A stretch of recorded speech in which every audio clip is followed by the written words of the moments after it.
अरे पगली, मायका भाभी से नहीं होता। सोनल की भाभी सोनल को 4 बार फ़ोन कर चुकी थी, पर सोनल फ़ोन ही रिसीव नहीं कर रही थी। बाद में जब सोनल किचन से बाहर आई तो देखा उसकी भाभी के 4 मिस कॉल हैं लगातार। यह देखकर वह घबरा गई, क्योंकि उसकी भाभी को पता होता है कि अगर सोनल 2 बार में फ़ोन नहीं उठाती है तो इसका मतलब यही है कि वह अपने काम में व्यस्त है या फिर फ़ोन से दूर है। अब सोनल का मन घबरा रहा था, क्योंकि भाभी के 4 फ़ोन लगातार आने से उसे टेंशन हो रही थी, क्योंकि सोनल की मम्मी की तबीयत इन दिनों ठीक नहीं चल रही थी। अभी 2 दिन पहले ही सोनल अपनी मम्मी से मायके में मिलकर आई थी। फिर भी सोनल ने हिम्मत करते हुए अपनी भाभी को फ़ोन लगाया, और फ़ोन जैसे ही भाभी ने उठाया तो सोनल को रोते हुए कहा, दीदी, मम्मी जी हमें छोड़कर चली गई हैं। रात को अच्छे से सोई थी। सुबह आपके भैया और मैंने खूब उठाने की कोशिश की, पर वह नहीं उठी। तब हमने डॉक्टर को बुलाया। उन्होंने बताया कि मम्मी जी अब नहीं रहीं। दीदी, आप जल्दी से घर आ जाओ। इतना सुनते ही सोनल की आंखों से आंसू बहने लगे। पापा तो पहले ही उसे छोड़कर जा चुके थे, और अब उसकी माँ भी नहीं रहीं। सोनल तो बिल्कुल बेहाल हो चुकी थी। सोनल ने रोते रोते ये बात सक्षम उसके पति को बताई, तो सक्षम ने उसे संभाला और उसे जल्दी से कार में बिठाकर मायके ले गया। सोनल जैसे ही अपने घर पहुंची तो अपनी माँ के शरीर को देखकर लिपट गई और खूब रोई। आखिर में सक्षम ने उसे किसी तरह समझाया और माँ का अंतिम संस्कार किया। सारे विधि विधान होने के बाद भी सोनल का रोना नहीं रुका। उसे माँ की बहुत याद आ रही थी। तब सोनल की मौसी ने उसके आंसू पोंछे और उसे संभाला और कहा, सोनल बेटा, ऐसे दुखी मत हो। दीदी नहीं रही तो क्या हुआ, मैं हूँ ना तेरी मौसी। मेरा घर भी तेरा मायका है।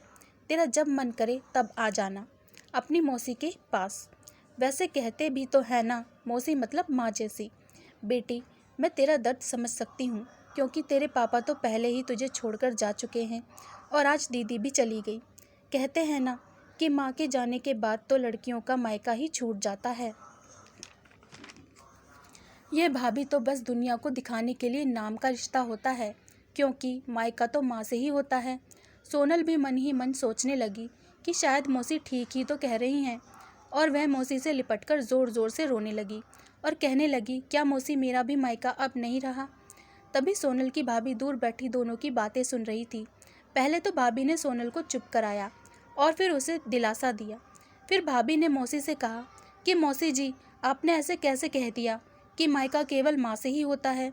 मैं मानती हूँ कि माँ का स्थान कोई नहीं ले सकता, लेकिन अभी दीदी के भैया भाभी जिंदा हैं, और जब तक हम हैं दीदी का मायका हमेशा बना रहेगा। मैं पूरी कोशिश करूँगी दीदी को मम्मी जी की तरह प्यार और सम्मान देने की, और दीदी जब चाहे यहाँ आ सकती हैं। यह घर कल भी उनका था, आज भी है और कल भी रहेगा। मौसी जी, मैं भी एक बेटी हूँ और मेरा भी मायका है, और मैं अच्छे से जानती हूँ कि हम बेटियों के लिए मायका कितना महत्वपूर्ण होता है।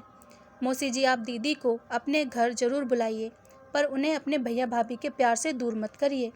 तभी मौसी ने कहा, बहू, आज के ज़माने में तेरी जैसी सोच रखने वाली भाभी बहुत कम मिलती है। मुझे माफ़ कर दे, मैंने सोनल को गलत राह दिखाई। तभी सोनल अपनी भाभी के गले लग गई और बोली, भाभी, आज आपने मुझे विश्वास दिला दिया कि